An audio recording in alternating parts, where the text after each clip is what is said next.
সবাইকে পিয়ালিস নেস্টে ওয়েলকাম। চলুন আজকে আমরা ফ্রাইড ম্যাগি করব। ম্যাগিটা দুটো ম্যাগি আমি সেদ্ধ বসিয়ে দিয়েছি। ম্যাগিটা সেদ্ধ হয়ে গেলে জলটা ফেলে ঠান্ডা জলে ধুয়ে রেখে দেবেন। এই ফ্রাইড ম্যাগি খেতেও যেমন সুন্দর, করতেও খুব বেশি টাইম লাগে না, খুব তাড়াতাড়ি হয়ে যায়। চলুন সাদা তেলে আমি পেঁয়াজটা ভেজে নিই। পেঁয়াজটা হালকা ভাজা হয়ে গেলে আমি 2-3টে কাঁচা লঙ্কা কুচিয়ে দিয়ে দিয়েছি।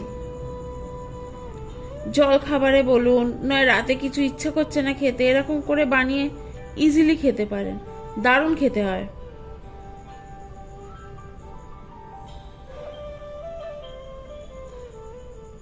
আমার কাছে অল্প করে চিংড়ি মাছ ছিল আর কিছু বোনলেস মাংস ছিল, চিকেন।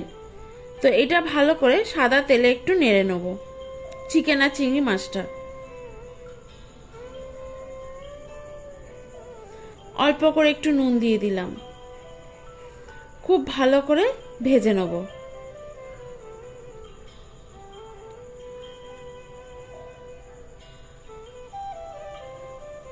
ওই সাদা তেলেই আমি 2খানা ডিম ভেজে নেব। আমি 2টো ম্যাগি দিয়েছি বলে 2খানা ডিমই করছি। এতে অল্প করে নুন দিয়ে ভালো করে ভেজে নেব, স্ক্র্যাম্বল করে নেব।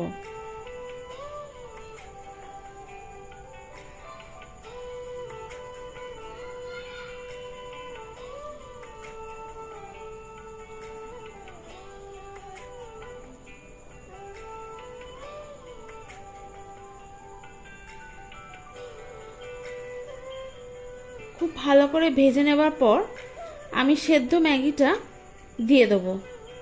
একটু জমাট হয়ে গেছে, কিন্তু ভালো করে ভেজে নেবেন, দেখবেন পুরোটা খুলে যাবে আর ঝরঝরে হবে। দেখুন পুরো ঝরঝরে হয়েছে। এবার ডিমটা দিয়ে ভালো করে মিশিয়ে নিলাম। এবার পেঁয়াজ, চিংড়ি মাছ আর যে মাংসটা ওটা মিশিয়ে দেবো।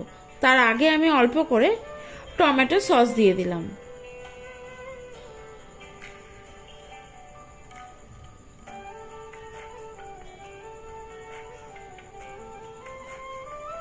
অল্প করে একটু লঙ্কার গুঁড়ো দিয়ে দিলাম। আবার অল্প করে একটু নুন দিয়ে দিলাম। তারপরে ওই ভাজাগুলো সব দিয়ে দিলাম। এবার ভালো করে মিশিয়ে নেবেন, তাহলে আমাদের রেডি ফ্রাইড ম্যাগি।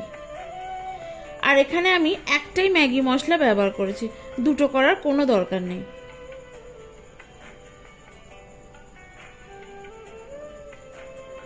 খুব ভালো করে মিশিয়ে নেবেন।